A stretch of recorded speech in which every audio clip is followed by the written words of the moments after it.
नथुराम गोडसे भारत की एक ऐसी हस्ती थे जो कि भारत की स्वतंत्रता से पहले की राजनीति में संबंध रखते थे। वे राष्ट्रीय स्वयंसेवक संघ जैसे दाएं पंथी राष्ट्रवादी समूह के सदस्य थे। ये वही व्यक्ति थे जिन्होंने भारत के राष्ट्रपिता की हत्या की थी और उसके बाद उन्हें इस गुनाह के लिए फांसी की सजा दी गई थी। ये हिंदुत्व को मानने वाले व्यक्ति थे। हेलो एवरीवन, मेरा नाम है नीतीश पांडे और ये एक पर्सनैलिटीज़ वीडियो की सीरीज़ है जिसमें हर एक पर्सनैलिटी पे मैं आपको बताऊंगा। ये बहुत ही एक इन्फॉर्मेटिव वीडियो होने वाली है, लेकिन इस वीडियो को स्टार्ट करने से पहले आई रिक्वेस्ट एवरीवन कि आप इस चैनल को सब्सक्राइब करें एंड वीडियो को लाइक एंड कमेंट करें। आप इस चैनल पे यूपीएससी रिलेटेड सब्जेक्ट्स को भी पढ़ सकते हैं जिनके प्लेलिस्ट हम लोगों ने बनाया है। ये सारा कंटेंट फ्री ऑफ कॉस्ट है। जो भी सीरियस यूपीएससी एस्पिरेंट हैं वो वाइस सर को कांटेक्ट कर सकते हैं ऑन व्हाट्सएप 7200 681 675 टेस्ट सीरीज और फाउंडेशनल वीडियोस के लिए। Early life. नथुराम गोडसे का जन्म पुणे जिले के बारामती गांव में हुआ, जो कि वहां के एक मराठी हिंदू परिवार से संबंध रखते थे। जब इनका जन्म हुआ था तब उनका नाम रामचंद्र रखा गया था। उनका परिवार एक चित्पावन ब्राह्मण भी था। इनके पिता पोस्ट ऑफिस में एक कर्मचारी थे और माता गृहिणी थीं, जिनकी शादी से पहले नाम गोदावरी था और शादी के बाद लक्ष्मी पड़ गया। इनके जन्म से पहले इसकी माताजी ने 3 बेटों और एक बेटी को जन्म दिया था, जिनमें से उनके तीनों बेटे जन्म के समय ही मृत्यु को प्राप्त हो गए और केवल एक बेटी ही बची थी। इसलिए उनकी माता ने गोडसे के जन्म होते ही इन्हें एक बेटी की तरह पाला और यहाँ तक कि उनकी नाक भी छिदवा दी थी, जिससे उनकी नाक में हमेशा एक छाला हुआ करता था। फिर उसके बाद से ही उनका नाम नथुराम पड़ गया। नथुराम के जन्म के बाद एक बेटा और हुआ, जिसका नाम उन्होंने गोपाल रखा। इसे फिर उन्होंने एक बेटी की तरह पाला। Political career.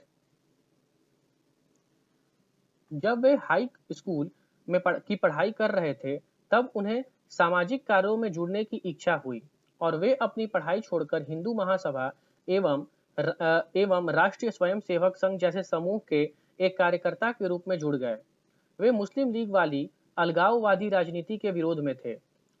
इन्होंने हिंदू महासभा समूह से जुड़ने के बाद इसके लिए एक समाचार पत्र का प्रकाशन किया था, जो कि मराठी भाषा में था। इस समाचार पत्र का नाम अग्रणी था। इसे ही कुछ साल बाद हिंदू राष्ट्र नाम दे दिया गया था। एक बार ब्रिटिश सरकार के खिलाफ गांधी जी ने एक आंदोलन शुरू किया, जो कि एक अहिंसक और प्रतिरोधी आंदोलन था।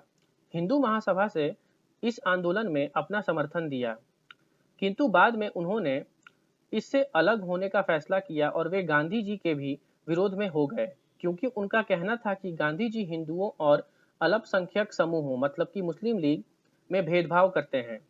अल्पसंख्यक समूह के लोगों को खुश करने के चक्कर में वो हिंदुओं के हित को नजरअंदाज करते हैं। गांधीज असैसिनेशन। एक शाम जब गांधी जी रोज की तरह शाम की प्रार्थना कर रहे थे, उस समय करीब 5:15 बजे थे, मतलब 5:15।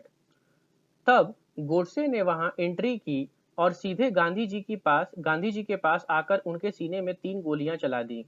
उन्होंने जिस पिस्तौल से गोलियां चलाई थी वह बियर्टा एम 1934 सेमी ऑटोमेटिक पिस्तौल थी। इस घटना के बाद गोडसे भागे नहीं बल्कि अपनी जगह पर ही खड़े रहे और अपनी गिरफ्तारी दी। उनके इस अपराध में उनका साथ उनके 6 अन्य साथी शामिल थे, जिनमें से नारायण आप्टे भी थे। गांधी जी को तुरंत ही उनके कमरे में ले जाया गया। तब तक बहुत देर हो चुकी थी, क्योंकि वहां जाते ही उनकी मृत्यु हो गई।